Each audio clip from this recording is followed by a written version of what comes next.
feels, a little unusual to teach this way.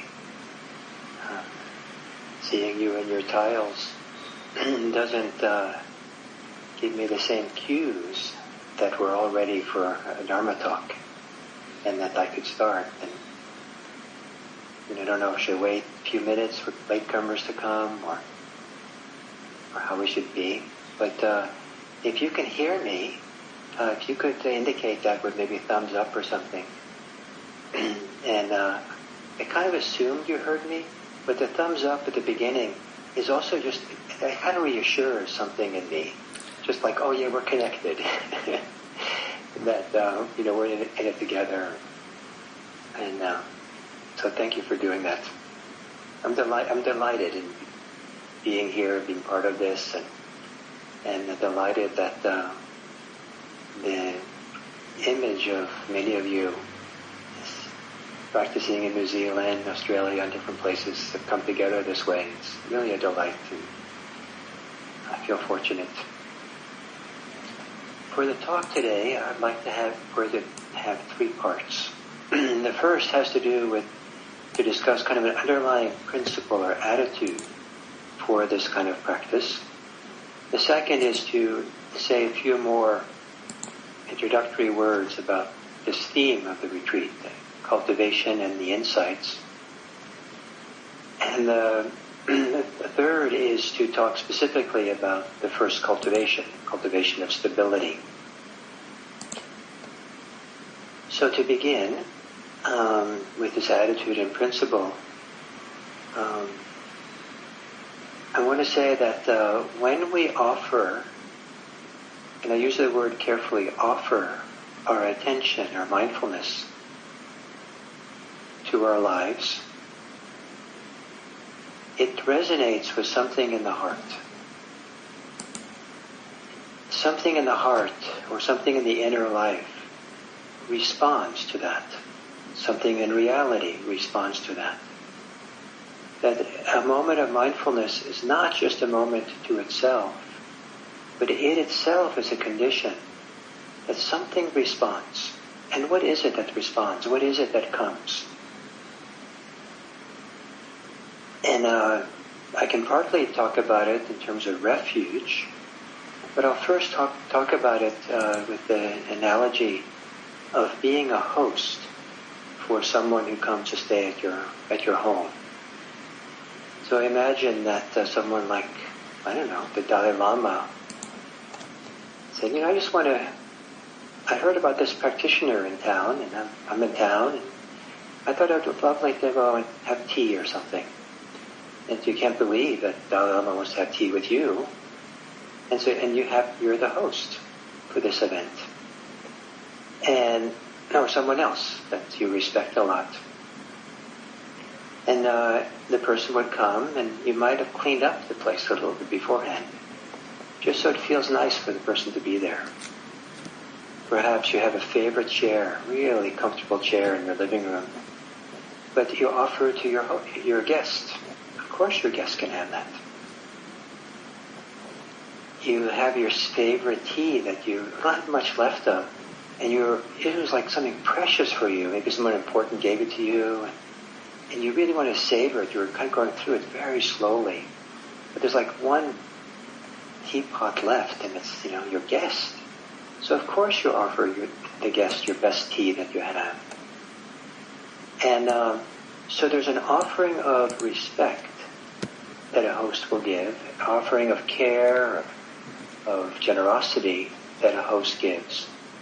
Simultaneous to that, there is a kind of a surrender of oneself in that process. A kind of a giving up of being self-centered, like, it's my chair, it's my tea, who's this person coming here? And, I'm just going to give him water. I'm sure he's a monk after all. And, I have important use for this tea, it's my tea. It probably wouldn't be how you were. You'd probably surrender parts of yourself that maybe you wouldn't for other people even. And, like say the Dalai Lama has no place to sleep that night, and you have like a 1-bedroom apartment and one little bed. Of course you can have it. I'll sleep on the living room floor, whatever for you. And there's a surrender that goes on, this reverence, this deference almost, that of course some people would do that. We see that sometimes in parents, and how parents of newborn babies, they gave up so much of themselves in that process, the first months, the first year. It's almost as if they're, at least for me, I remember my first child, I was kind of happy, and a certain kind of happiness that I was no longer part of the picture. Except, I wasn't important in a certain kind of way anymore. It was just like the baby, and it didn't matter if I didn't get enough sleep. It didn't matter if I don't know, everyone saw me in my pajamas and I went to town without having showered for 3 days. It all didn't matter. I had to take care of this kid and just give yourself over. And it felt kind of freeing, this kind of abandonment of certain kind of self-concern that was kind of second nature to have. So refuge is something like this as well. In English we talk about, or in Pali we use the word gacchami, meaning I go for refuge. And so it is something you do. You bring your whole self. But practice involves what you do and what is done to you as a result. It isn't just about what you do. And, the theme here is, we offer the conditions and then something responds to those conditions. So we go for refuge. In Chinese and Japanese Buddhism, the character for refuge literally means returning home. So it's a very different feeling for it than going. I like the word. It's actually walking in Pali, gacchami. But the Chinese is going for refuge is said, returning to refuge. Returning to what's reliable. Returning to what you can depend on is a literal meaning of these two characters as far as I can understand. In Japanese it's kiye. And that's a kind of a wonderful, I'm inspired by this idea of a homecoming. We go for refuge, we offer our reverence, our awe, our respect, our attention, our engagement with the Dharma. But we do it in such a way that it's a coming home to ourselves, to our hearts. And unless there's, some challenges at home, the kind of, I don't know what to call it, the ideal home, feeling at home, means it's a place where you can just be yourself. You can surrender a certain kind of social self and trying to please people or apologize to people or, all kinds of things that we do in our social life. But you're home, it's okay to walk around in your pajamas. It's okay not to have taken a shower. It's okay to, just be this way, just yourself in this way. And there's a kind of surrender of so much of the usual self-concern and preoccupation in that act of kind of refuge, of going for protection, going for inspiration in the Dharma. And so this is a quality of the mindfulness practice, of awareness practice, that we take refuge in awareness. It's a homecoming in awareness. And to really offer awareness, offer attention to something, really anything, but certainly to offer it to our body, our breath, our feelings, even our thoughts, our mind, all of who we are, to bring that, think of it as an offering you bring. You're the host for yourself. And you're offering something which is precious, which is being aware, being attentive. And something responds to that. Maybe metaphorically I like to say is the heart that resonates and responds. Something in the inner life, something in reality responds. And what is that? And one of the things is that the heart loves the breathing room that is found when we're not self-concerned, self-preoccupied, self-attached. certain kind of surrender of self-involvement, a certain kind. The kind of surrender of self-concern that leads to the greatest benefit for oneself. So it isn't you're going to be impoverished by this, but something beautiful responds to this breathing room when we're not claustrophobic and caught up in self-preoccupation, self-concern, or when we're too caught up in our ambitions or what we're trying to do, that we don't notice that in this practice we're also being done too. And if you're being done too, it's like one way of saying it is that it isn't so much we both practice and we're being practiced. The practice does us. The practice begins working. Something inside responds to the practice that we do. But if we're too busy doing the practice and taking responsibility, like it's all up to me and I have to huff and puff and I have to keep trying and, I have to, keep letting go and it's just like, oh, this is a lot of work, I have to keep doing it. Then there's very little breathing room in the heart, the mind, the body for us to register and take in and experience the freedom that's there, a certain kind of spaciousness that's there when we offer our attention, offer ourselves attentively without,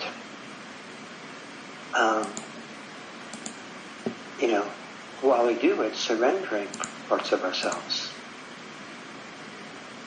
Not abandoning ourselves, but making room for some deeper part of ourselves to begin coming forth. So so I'm in awe of this path of mindfulness. I've been doing it now for decades, and I think my level of awe and reverence of this practice just keeps growing because I see how effective it is in allowing something which is not me, that's, you could say, is inside of me or part of me, but I don't identify it as the usual place of me, myself, and I. Where karma, where dharma, where the marga, the path, all of these can emerge, and I feel like I'm kind of being carried by it, or moved by it, or animated by it even. It's that kind of deep and intimate. So what I'm saying might not be easy to know or understand or experience, but the principle is we have to do something. And we have to allow for something to be done to us. If we only do without the allowing, we don't get the full benefits of this. We don't make room for this deeper process to occur. If you only settle back and allow, then, as Ajahn Sumedho said, if you just sit, if it was only about just sitting and doing nothing else, then chickens would be enlightened. Maybe. I don't know how much I want to push the metaphor, but if you're too complacent and just expect magic to happen, if you just settle back and let something happen, it doesn't quite work either. There's just a combination of something you offer, and but at the same time is making room for something deeper to happen. So what we offer is awareness, is attention. It's very simple awareness, very simple attention to what's happening in the present moment as it's happening, without really much retrospective thinking about it. There's no need to really spend much time reviewing just what happened. If you have a thought arises and it's the most beautiful thought a human being's ever had, or the most horrible person's ever had, you don't have to linger with it and say, oh, look, I'm a saint. Oh, no, I'm awful.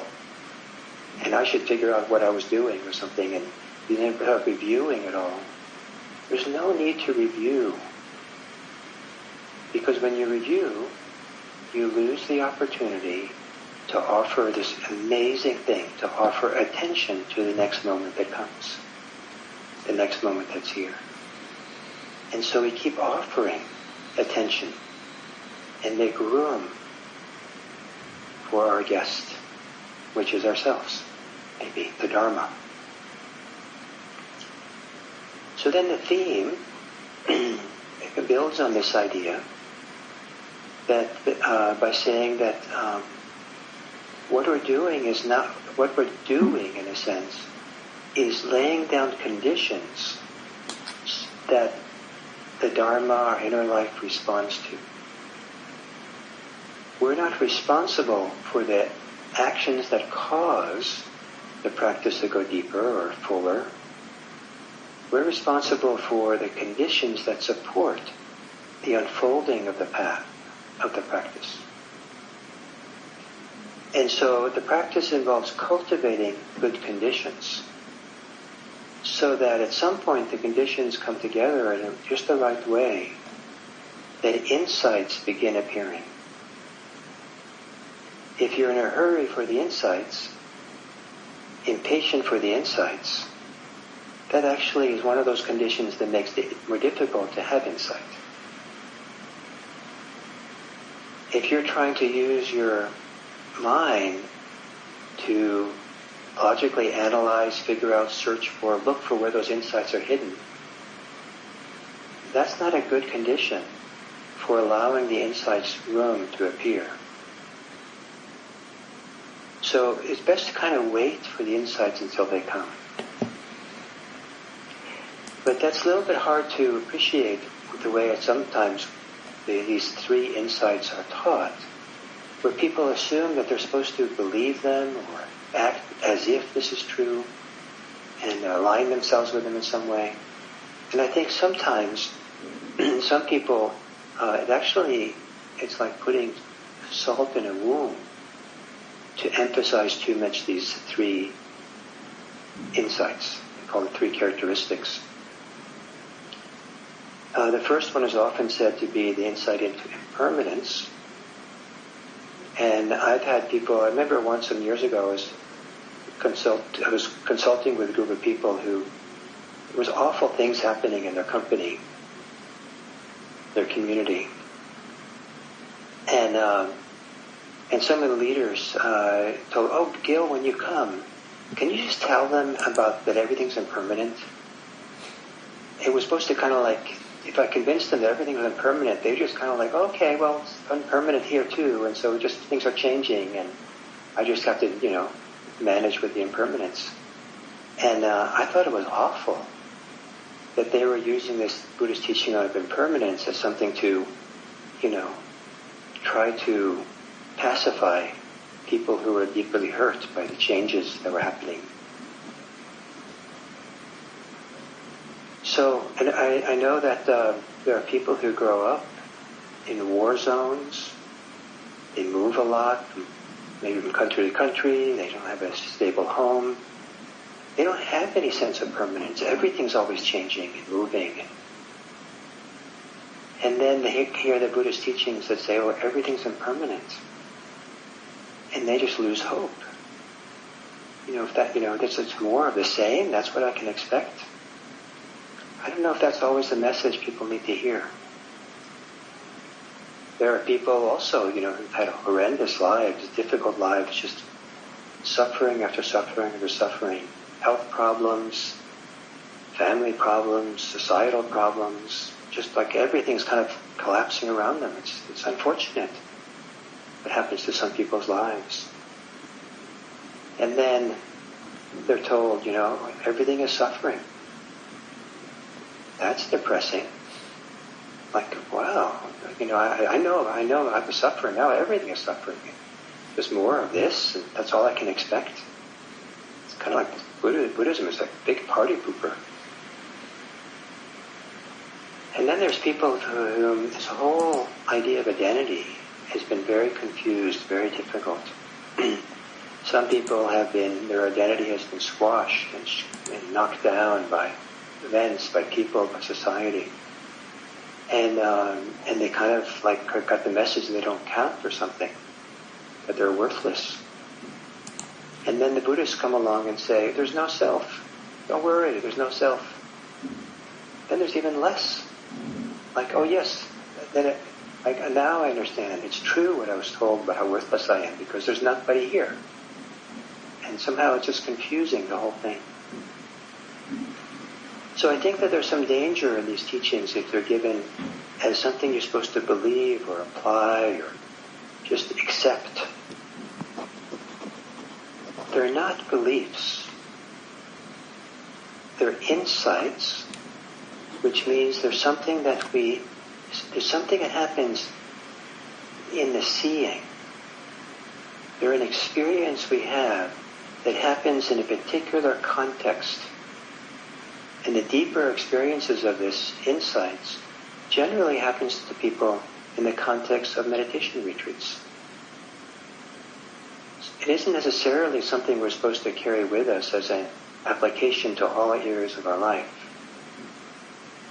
But they have a particular value and importance, and they're kind of a phenomenal truth at a particular dimension or layer of human life.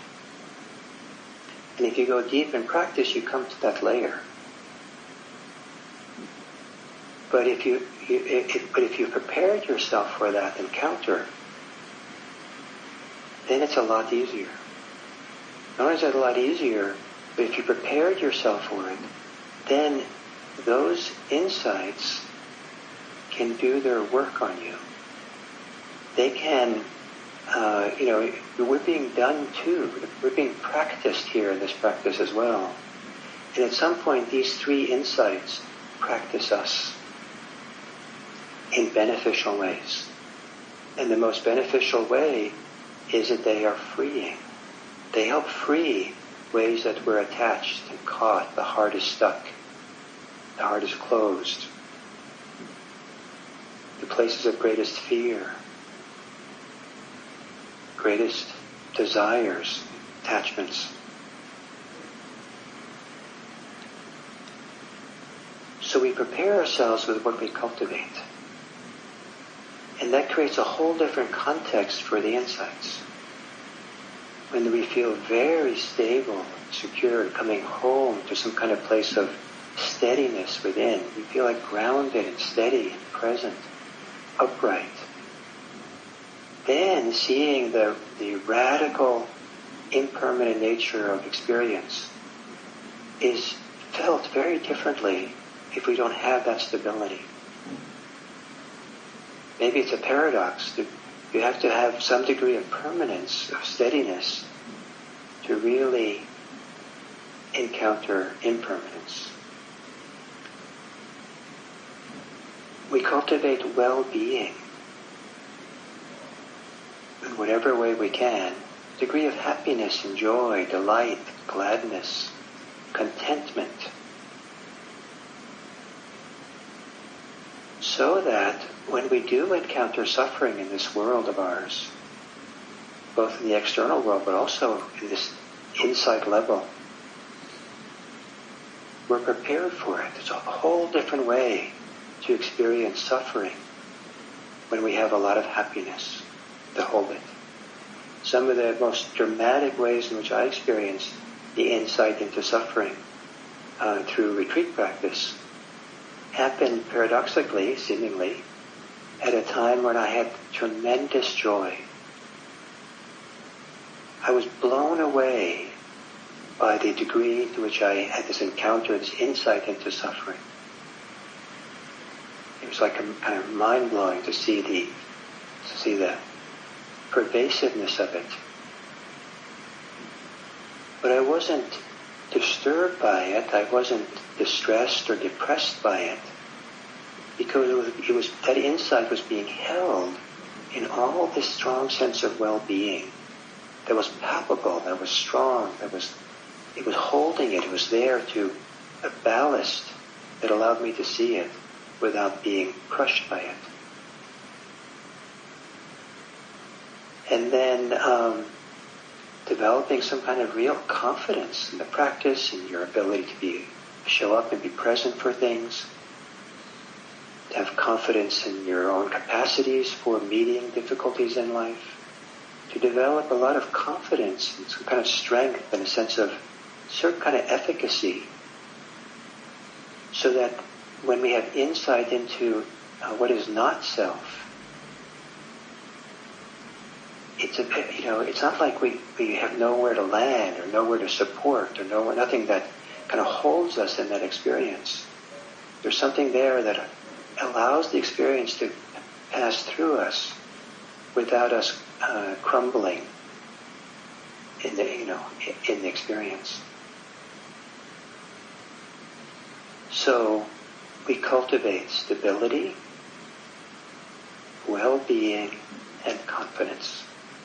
And I use those three terms as big umbrella terms for all variety of other things that are related. So it's not just those three things. So then today I want to talk a little bit about the first cultivation, that of stability. It includes things like concentration, developing samadhi. Samadhi is a stable, continuous attention to the flow of the present moment. It includes things like being grounded, really being here, present.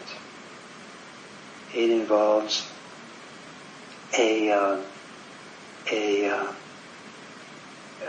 developing a thread of mindfulness that runs through our days, that runs through our experience. And I like the idea of a thread, because when you sew, you dip in with a needle and up, out, and in and out. So it isn't necessarily that the mindfulness is absolutely continuous, but if you dip in to be aware, maybe you come out for a moment, you come back in, but it's a thread that goes through the day. And there's a constant thread, like on retreat, and we're trying to stay close to that thread. Just wherever we are, whatever we're doing, we try to come back to being aware. Aware to this. Be present for this. Be aware here. And all the different things that can happen through the day, all the variety of things we're doing, people are practicing at home, maybe you're cooking, maybe you're cleaning, maybe you're showering, maybe you're using the toilet, maybe you're taking a walk around the neighborhood for a break, taking a nap, maybe you're going to sleep, maybe you're meditating, maybe you're doing walking meditation, all the different things you're doing. It can be varied. But what's not varied is that thread that you take through all of it. You're sewing it all with mindfulness, dipping in and being present, dipping in and being present, just keeping that thread going, that continuity. At first, it might not be easy, but the more you let go of your thinking and dip into mindfulness, offer the mindfulness again, something changes inside. And one of the things that changes is that incrementally, imperceptibly perhaps, every time you let go of your thoughts and come back to your breathing, come back to your steps as you walk, less mental fuel is feeding our distracted mind, our thinking mind. And that mental fuel is feeding mindfulness. And slowly, the distracted energy, the pull, the fuel, the energy that wants to go into thinking begins to quiet. It's not automatic. You can't just turn off your thinking just like that, which some meditators expect, and they're upset because they're thinking. But rather, the conditions that supports the thinking mind getting quiet is to let go of your thoughts, calm your thinking down a bit, and return to the breathing. Return to the breathing over and over again. And drop by drop, something will begin shifting. And the energy for thinking will start to decrease, and the energy for being attentive will become stronger. So that's why this thread of mindfulness, of coming back and being present. And one of the places is the thread of being with the breathing. Breathing is always going on for us. And to keep coming back to the breath, you get the benefit of both the continuity of breathing and the continuity of the mindfulness. So offering our breathing, our intention. And then the attention is not being offered to distracted thoughts. The other thing that helps with this is that if there's a lot of thinking, chances are that there's a physical feelings of contraction or tension or pressure, tightness, somewhere in your body that's associated with that strong thinking. If you let go of your thoughts, but that pressure to think is still there, you probably just keep producing more thoughts. But if you can relax the pressure, relax the contraction, the tightness, what I call the thinking muscle, then the pressure to think decreases.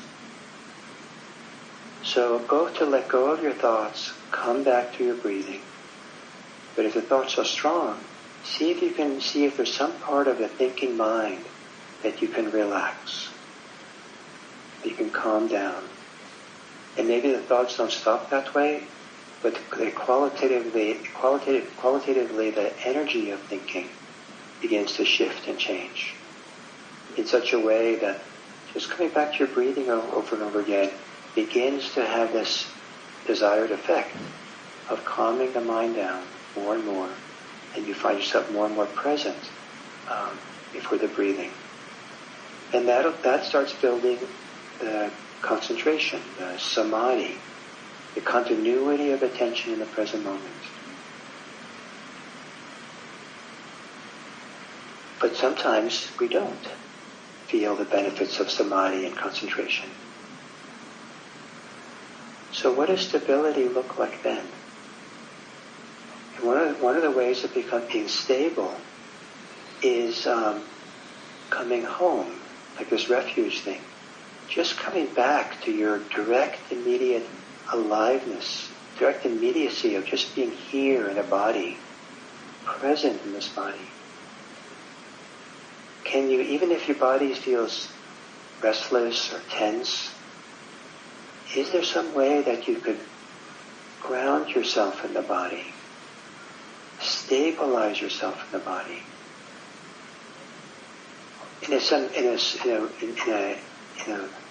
a healthy way, let the body become still, quiet.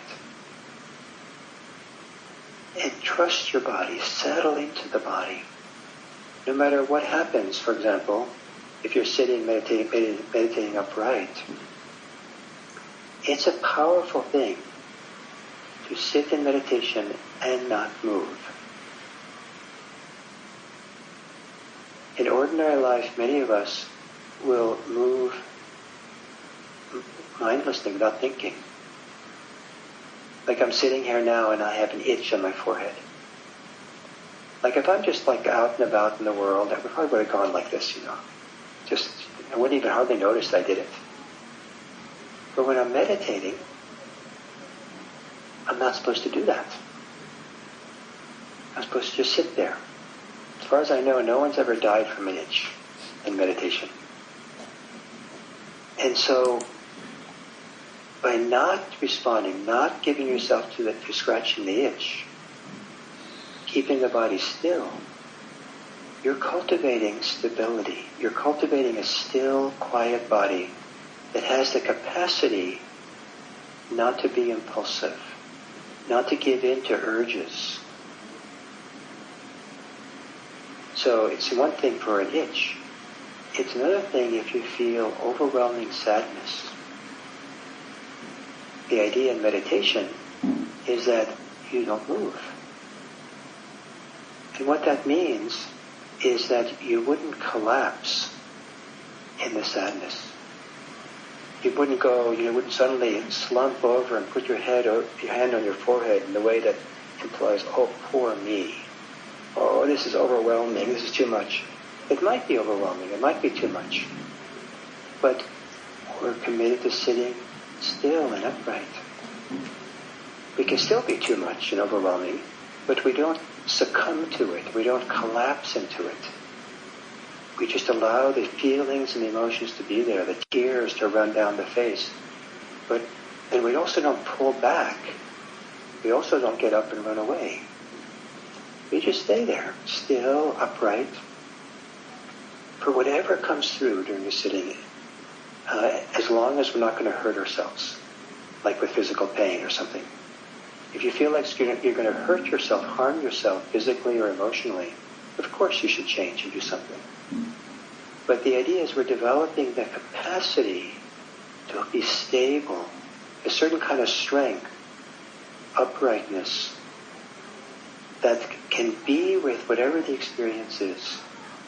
And maybe be with it, breathing through it, breathing with it. And sometimes it's easy, sometimes it's difficult. But what we're doing is developing a kind of strength or a capacity to be present for whatever's here. Mindfulness is a capacity building exercise. We're trying to expand our capacity to be with what's comfortable and what's uncomfortable. Capacity to be with a full range of our emotions. The capacity to be with a full range of physical experiences that come through our body, including pain. A capacity to stay present for all the different ways the mind and thoughts and stories and kind of pass through our mind. The story passes through and just, you don't give into it. Your body doesn't move. And there's something very powerful about the body not moving.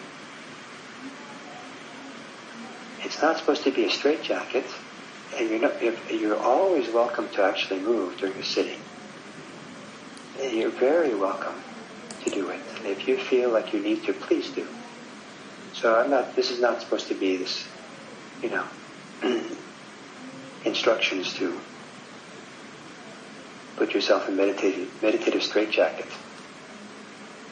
However, it is instructions about what we're trying to cultivate. And as you feel you can do it, as it feels like it makes sense for you, to hold the body upright, still, unmoving, with all the waves of different things that can go through you, you're cultivating stability. You're cultivating capacity.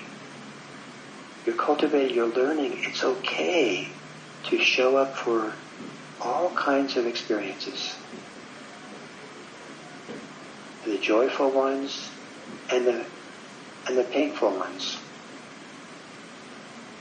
And there's learning, I can do this. I can do this. I can be present. And it might be one thing to learn to do it, or struggle about it, or doubt it, or protest what I'm saying on the retreat. But I've known people who at the end of the retreat, like I'd maybe see them some months later, and they'll say, I had a lot of difficulty at that retreat. When the retreat was over, I wondered, that was a lost 7 days of my life, nothing happened there. But now that it's been some months, lo and behold, I've gone through some really difficult times in my life. And from that retreat, I learned how to be present for it. I had the capacity to be there for it and not to collapse around it.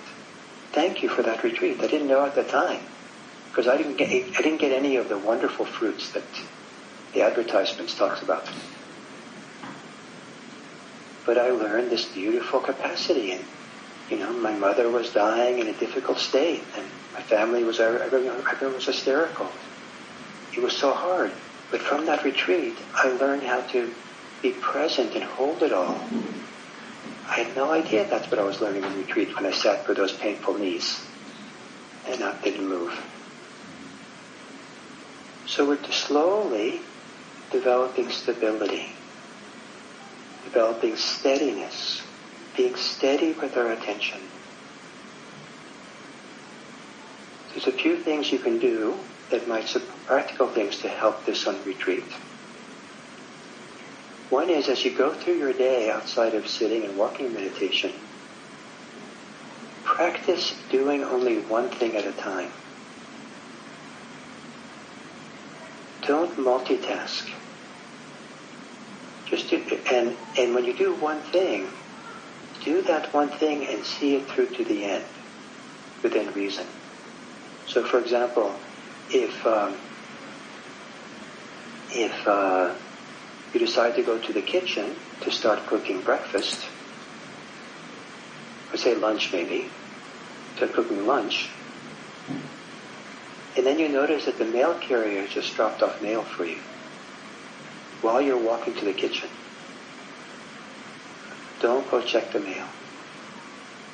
The one thing you're doing is walking to the kitchen. That's what you're committed to.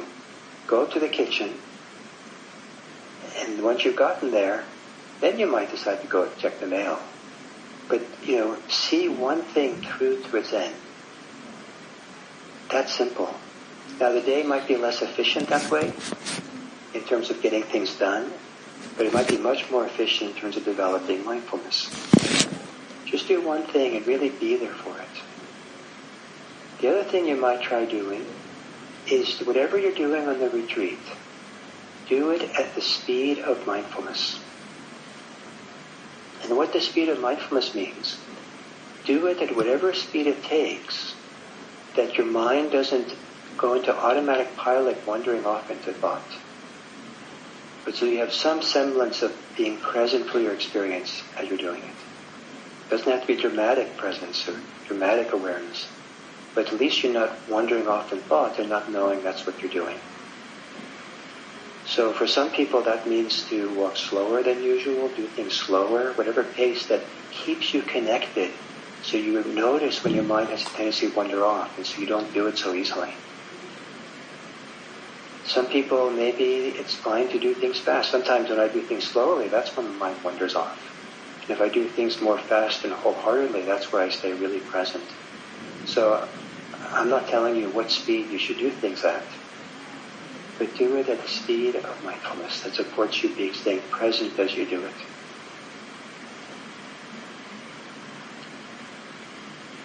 And all along, as you do all this, maybe you'll think about mindfulness as an offering, as a gift that you give. That you're the host, giving the most precious thing that you have, your awareness. And because it's so precious, it's giving yourself in this way to be aware of what's here. There is a kind of surrendering, letting go of some of the ordinary self-preoccupations, ordinary ways of thinking about yourself, and ordinary ways of having desires and wants, ordinary ways of berating yourself, being critical of yourself because you're not doing things right. All that kind of, maybe some of that begins to fall away in this sacred offering of attention to your experience, to what's happening now, without needing to review what's happened. When we fail in meditation, if such thing even exists, once the failure is over, guess what? No reviewing. You can just let it go and just be present for the next thing that comes, the next thing that comes. When I was in the monastery, I worked in the kitchen for a year. And I got to love working in the kitchen because it was so forgiving. No matter how terrible or good or disaster the meal was, The next day I went to the kitchen to start all over again. I got to do this, that meal was gone and it didn't matter anymore. Now it was a new meal to make. So every time you offer mindfulness, you're kind of starting fresh and new. It's very forgiving. One moment after another. The thread that goes through your day. The offering that allows something to settle. Some part of you to come home to yourself. The holding yourself still and stable and upright. It is not a restriction, but a freeing and opening to a homecoming in your own heart. So your heart is set free. So I hope that for the rest of the day that this idea of cultivating stability, creating the conditions for it, would be helpful for you. And then I always have one more thing, and that is that one of the ways to cultivate stability in practice is to come to realize it's probably there more often than you know. Rather than making stability, sometimes what's more useful is to quiet down enough to notice where the stability already is for you and build on that.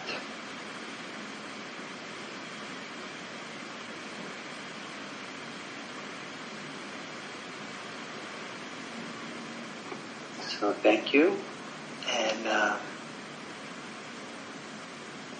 I wish you well in the practice, and I look forward to tomorrow. I guess tomorrow I'll start meeting some of you, and I'm looking forward to it very much. Thank you.